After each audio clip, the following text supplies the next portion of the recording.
Following the positive results I received from a perfusion scan and an amyloid PET scan, and in conjunction with the cognitive and behavioral symptoms that I was displaying at that time, I was diagnosed with younger onset Alzheimer's disease in August 2019 at the age of 59.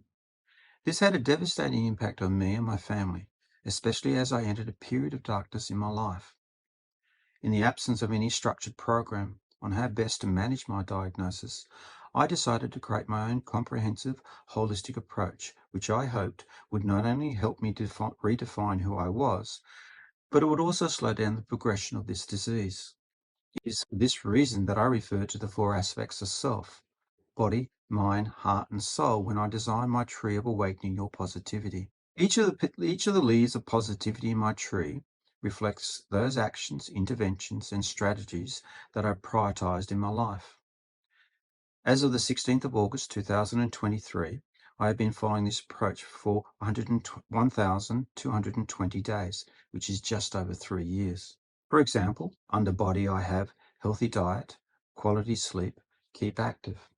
Under mind, you can see exercise your brain, challenge yourself, socialize with people.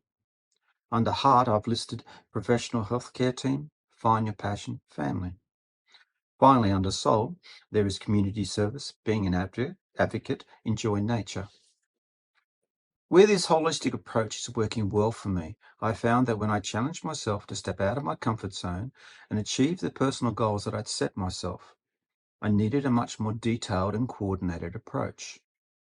I therefore chose the Reablement approach, as it aims to help a person living with dementia regain their self-confidence, maintain their independence, improve their quality of life, and remain engaged in activities that are meaningful to them. To make this approach work for me, I needed to create my own SMART goals, as they supply the framework which determines how the Reablement plan will be developed and implemented to deliver a range of targeted interventions and supports. Each of the Reablement plans that I've designed are based on 5 steps. Step 1, person-centered assessment. In the first step, in creating a Reablement plan, is to undertake a personal assessment of your situation. That is, your abilities, interests, and needs. Ideally, this would involve a discussion with me, my partner, and a member of the allied healthcare profession to identify areas where support is needed. Based on the assessment, the second step involves creating a SMART goal that is clear and realistic. This goal needs to be tailored to your abilities and interests and should focus on those areas where you require support. The third step outlines the core actions, that is, the interventions, supports, and services that will be provided to help you achieve your SMART goal. The plan would also have a time frame and assign responsibilities to each core action. The fourth step describes how you intend to implement your plan by working with your support team. This also involves regular monitoring of your progress and making any adjustments to your plan to ensure you're receiving the most effective support and services to achieve your goal. Finally, as the plan is coming to an end, it needs to be evaluated to determine if the SMART goal has been achieved and if any additional support may be required in the future. To illustrate this process, I've created 3 Reablement plans that cover different aspects of my life. My first Reablement plan covers the activity of walking my dog each morning. Step 1 involves a personal assessment to ensure that the goal that I've set myself is achievable and within the limits of my diagnosis. I've used the following headings: background information, physical abilities, cognitive functioning, interest and motivation, and finally, safety concerns. In step 2, where my goal is over the next 2 months, I want to create a routine that allows me to walk my dog each morning for 1.5 hours without feeling fatigued. It is now broken up into the 5 essential criteria: specific, measurable, achievable, relevant, and time-bound. Step 3 shows how I've developed my plan under 3 headings. They are: establish a routine, suitable walking route, walking equipment.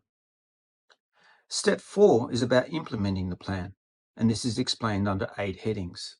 They are: strength and flexibility exercises, establish a walking routine, diet and hydration, provide support and supervision, engage in social interaction, monitor and adjust, cognitive assessment, and celebrate achievements.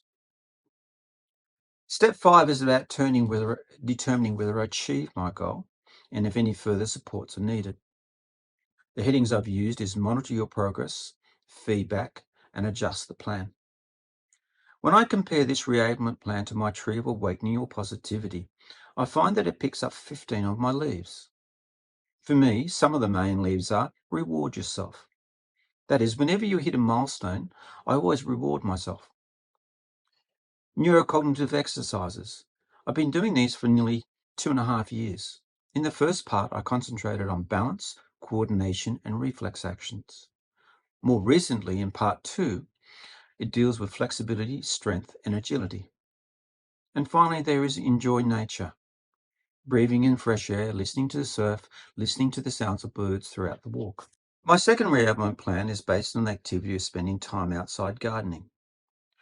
Step 1 involves a personal assessment of my background information, physical abilities, cognitive functioning, interest and motivation, and safety concerns to ensure that the goal I've set myself is achievable and within the limits of my diagnosis.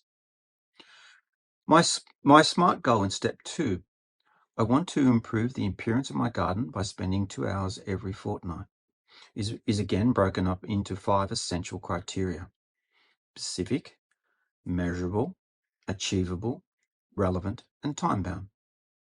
Step 3 shows how I've developed my plan, and this is explained under 7 headings: session structure, choice and autonomy, routine and familiarity, sensory stimulation, supervision, correct clothing, emotional support. Step 4 is about implementing the plan, and this is divided into 2 sessions. In the first session, I've used 4 headings, while in the second, or the maintenance session, I've used 5 headings. Step 5 is about determining whether I've reached my goal and if any further supports are needed. I've used the headings monitor your progress, feedback, adjust the plan, and group activities. When I compare this reablement plan to my tree of awakening or positivity, I find that I've picked up 12 of my leaves of positivity. For me, the main leaves are mindfulness, I love listening to music, and setting new goals. My third reablement plan is based on the activity of putting out the garbage bins for collection each week. Step 1 involves a personal assessment that I've spoken of, background information, physical abilities, cognitive functioning, interest and motivation, and safety concerns, so as to ensure that the goal that I've set is achievable and within the limits of my diagnosis.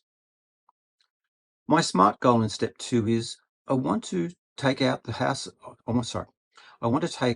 the household responsibility for putting out the appropriate garbage bins every Thursday night for collection. And this again is broken up into the 5 essential criteria: specific, measurable, achievable, relevant, and time-bound. Step 3 shows how I develop my plan under the 5 headings of establish a routine, visual reminders, simplified steps, supportive environment, and correct clothing. Step 4 is about implementing the plan, and this is explained under 7 headings: communicate the plan, visual cues, offer assistance, use verbal prompts, positive encouragement, celebrate achievements, encourage self-reliance. Step 5 is about determining whether I've reached my goal and if any further supports are needed. And again, I'm using the headings monitor your progress, feedback, adjust the plan. When I do my comparison of this reablement plan with my tree of awakening your positivity, I find that there are 10 leaves that I've picked up. For me, the main leaves are having a daily routine. It's okay to stumble. By that I mean make mistakes, and family. The reablement plans that I've introduced today show how you can create a plan for nearly every aspect of your life. When you consolidate all these reablement plans, you have a blueprint for what I refer to as a post-diagnostic care and support program that can start helping you move forward with your life. One which, more importantly, has been developed using SMART goals that you set yourself.